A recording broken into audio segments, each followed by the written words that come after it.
in favor? Aye. Okay, we got the three of us, so that's no problem. All right, so then I'm gonna turn it over to the work plan, which is on the back page of the agenda, if you don't have it, handy. And if you don't have it, we can share it, Tracy. I was too busy visiting right before the Okay, meeting. so The we can, meeting I'll started. move over and we can share it. Well, I've got it here. With that, I'm gonna turn it over to Tommy, right? Okay, go ahead. Cool. Sounds great. Thank you. So I'll run through the draft 2023 Transportation Committee work plan real quick. Obviously, January for tonight, we've got the discussion of the work plan. And then we'll jump into, so February, we've got CIP project updates. And just kind of a note about the CIP program in general this year. It's extremely busy. We have a lot of projects to deliver this year. So as you'll see throughout the work plan, we have plenty of CIP updates throughout the year, and we'll keep the council and committee updated. Can you provide those numbers, because I thought those were impressive. Yeah, so we've got, for 2023, we've got about 51 projects planned to work on.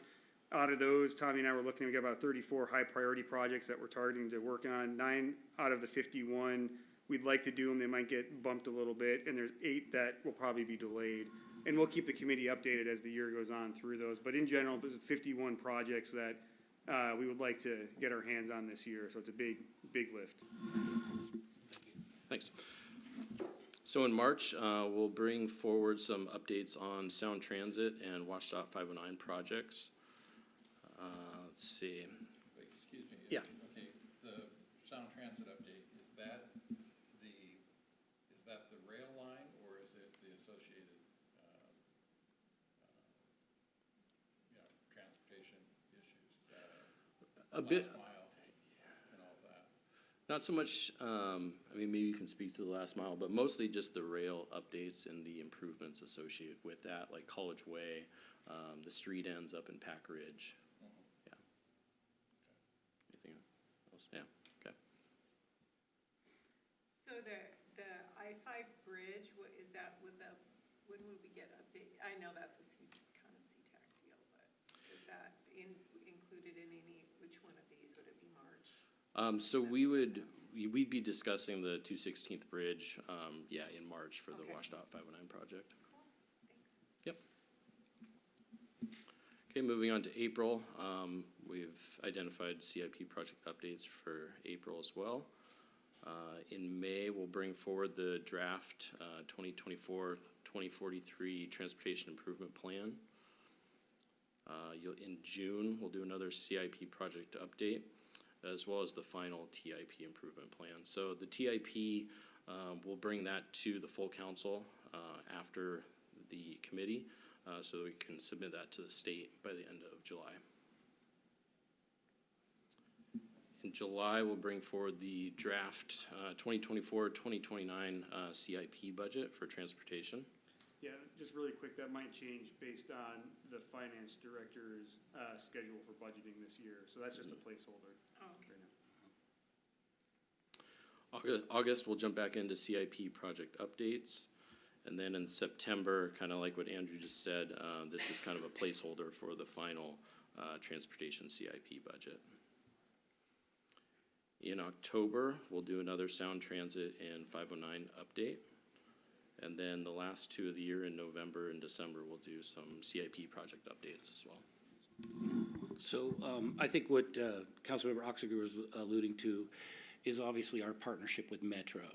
One of the needs, I mean, we have our 635 bus that we subsidize until this year where they paid for it.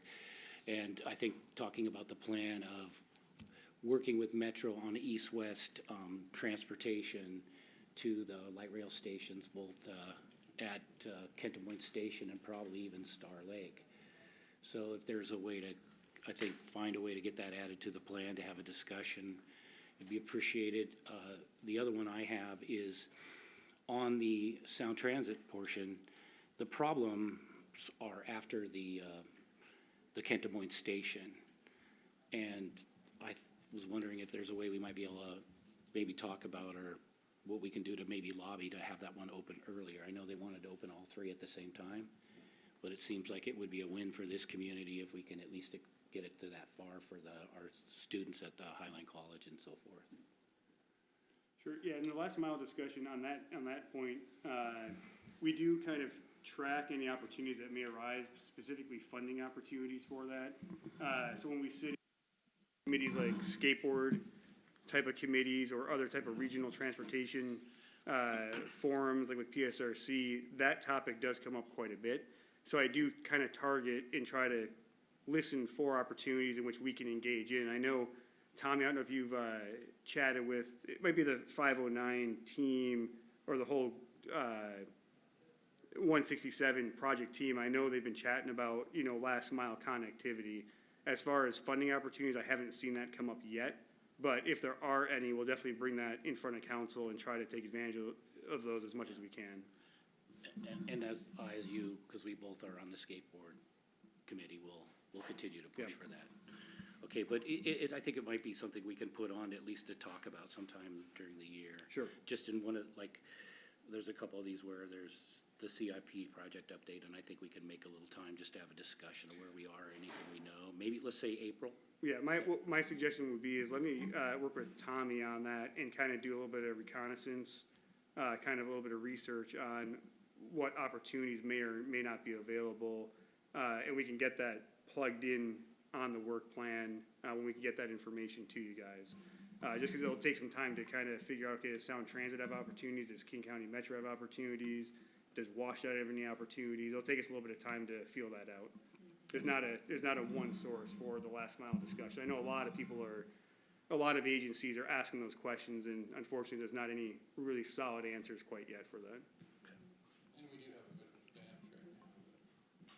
The council chair is Lisa Marina, so, and it's not, I don't know how depth it is, but I've heard indications that this is his last term, so. Sure, yeah, we'll So- take advantage of any type of political avenues we can take. I know one of the big ones is, like you mentioned, Mayor, the Metro picking up the shuttle that we have in the city and paying for that fully now. I know that's kind of like a last mile connection almost. Helps serve the city, but also helps serve getting people to the multimodal facilities. So that was a huge win for the city. And so those opportunities like that will definitely keep an eye on. Is there any interaction between us and Normandy Park with the three stations then, if you're going to have last mile shuttles, it would seem that the current shuttle could be repurposed to the north and possibly pick up, some of the Normandy Park people, and then a shuttle that's going to the Kent Des Moines station, and then one in the south. Sure, yeah, we haven't had any communication like that. What I can do is I sit on a director meeting, where local directors get together and we just chat about issues and challenges. That's actually a topic I can send out to everybody and kind of get sister agency input on how are they looking at the last mile connectivity, and is there any opportunity for partnership as well? I know from the mayor of Kent, who I spoke to, the West Hill of Kent is looking for that opportunity on the Kent Des Moines station, the Starlight too, so right there's a partner, I think. Yeah, because if we could just get them to come down off of 260th, they could pick up the Saddlebrook apartments and all of there that. Sure. I mean, I'm really glad that the staff led the charge on the 635 bus because it's been positive for what it's done, and obviously for Metro, they found it to be valid.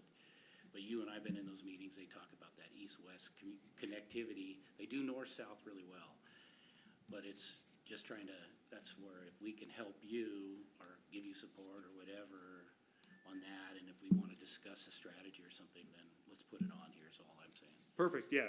I would almost say, give us a few months on that. Like I said, we got a lot of CIP stuff starting off. I'd maybe target that for in the May timeline. We can probably get back to you guys on that. Just for an update on where we're at or what we found. Because May's usually with the transportation improvement plan is a pretty big deal. Okay. Plus it goes, we do the public thing. I put it as May or April, but Sure. if it works, I just didn't want to give you too much in any Yeah, given. well, let's throw it on the April date, and if we've got to punt that, we'll let you know. Okay. And then, Barnes Creek, does that fall under the any WashDOT update umbrella, or is there a target for some kind of update on that? Yes, there will be updates on the Burns Creek corridor, the green space. Like we mentioned, I believe last year, we chatted with the committee a little bit about that. So currently, the city is working through an agreement with WashDOT. They want to use that, like everybody probably is know now, they want to use that for environmental mitigation. So I'm working through a agreement with them, and I hope to work with the city administrative staff and bring that for committee or council review probably in the next, I would say, 2 to 3 months for a draft. So that will be part of that 509 update. That's kind of one of those pieces on there. Is there any data regarding the ridership on the 635? I can ask for that. I haven't been updated lately on that. Okay. Yeah, it's not something, we usually don't get those type of metrics unless we ask for it. It would be a request from Metro to Metro. Yeah, exactly. Thank you. I think you gotta, I mean, it's pretty solid here. Anybody got anything to add? This is pretty much just to set the stage. There could be things added or taken off, or one meeting might be able to combine, or 2 meetings might be able to be combined in one if we see it necessary, because nothing's changed or something, so we know we're flexible. Sure, and I think with the CIP updates, as we go through every other month with those, with the amount of CIP projects, there's probably gonna be some changes and some direction we'll probably request. So I think there'll be a lot more specific project-related discussions we'll have to have as the year kind of progresses and we kind of see how staffing and project outlays actually occur. So I think those CIP update meetings are gonna be pretty valuable. Yeah, it looks like you got a tall order, so. No kidding, it's exciting though. It's exciting, I'm excited to see how things move. Do we have a new date for Sound Transit? Have they pushed out to 25 now, or? It's 25, 26 right now. Okay. And that's where maybe, I'll talk with Michael and we can have a conversation. I'm thinking in strategy for us as a city, and I happen to chat with the mayor of Kent. She feels the same way, that there's really no reason they can't open the Kent Des Moines station earlier. So we were talking about maybe possibly coming up with a strategy to push that. I think it's a win for Sound Transit. Why they figure out that, 180-foot span they got to cross over the layer of water in the land. And we can at least get the service up to that point and, help our students, because they were ready to go in 2024. So, and that's not part of the delay. So that's just, I think the one if there's a way we can either, you guys can look at it and then do a strategy, but I think that would be a good move for our residents. Just gives them another access point and, and then of course it helps all the students attending the college. Sure. Anything else? These are always the quickest meetings of the deal. All right, well, do I have a motion to adjourn? So moved. Second? Second. All those in favor? Thank you guys for your time. You do great work. Thank you. Yeah.